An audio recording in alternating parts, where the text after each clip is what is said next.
Hi అండి, నమస్తే. Welcome to Priya's kitchen talks. ఇది వచ్చేసి నిన్నటి ఈవినింగ్ వ్లాగ్ అండి. ఈవినింగ్ బాబు కోసం స్నాక్స్ కోసం అని చెప్పేసి ఇక్కడ నేను చెనిగుంటలు అయితే చేస్తున్నా.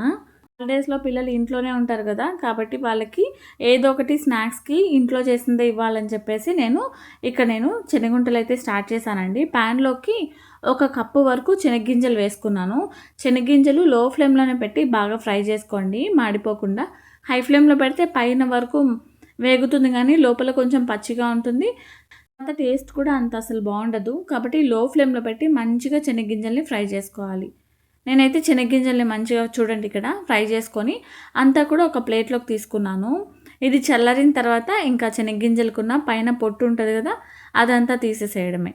చూడండి, పొట్టు మొత్తం తీసేసి పక్కన పెట్టేశాను.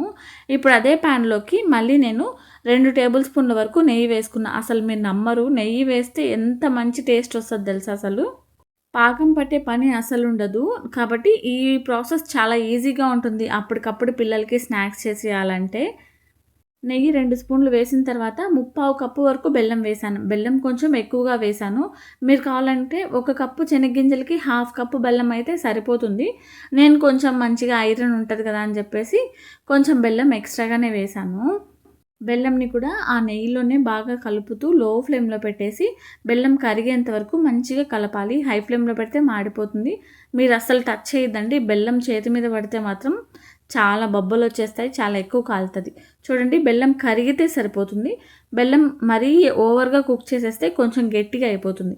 కాబట్టి చూడండి, ఇక్కడ బెల్లం కరిగిందంతే. కరిగిన వెంటనే నేను ఇలాచీ ఒక 2 ఇలాచీని దంచి వేసేసాను.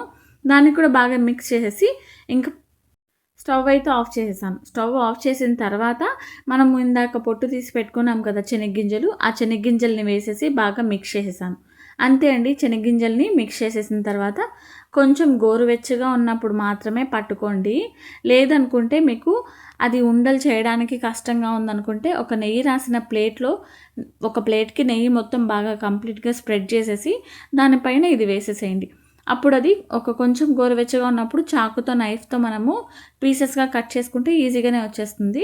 నేనైతే కొద్దిగా గోరువెచ్చగా ఉన్నప్పుడు చేతికి నెయ్యి రాసేసుకొని మంచిగా కొంచెం కొంచెం తీసేసుకొని ఉండలు అయితే చేసేసుకున్నాను. చాలా జాగ్రత్తగా మిక్స్ చేసుకోవాలండి. బెల్లం చాలా హీట్గా ఉంటుంది కాబట్టి జాగ్రత్తగా గోరువెచ్చగా ఉన్నప్పుడు మంచిగా ఉండలు చేసేసుకోవడమే. లేకపోతే నెయ్యి రాసిన ప్లేట్లో వేసుకొని చాకుతో కట్ చేసుకుంటే చాలా ఈజీగా ఉంటుంది. మీకు ఇక్కడ బాగా గట్టి పడిపోయింది, ఇంకా అది ఉండలు అవ్వట్లేదు అనుకుంటే మళ్ళీ లైట్గా గోరువెచ్చగా అయ్యేంత వరకు హీట్ చేయండి. అంతే అండి. నేనైతే ఇక్కడ అన్నీ చేసేసాను. అంతే. నచ్చితే లైక్ చేయండి. మళ్ళీ నెక్స్ట్ వ్లాగ్లో కలుద్దాం.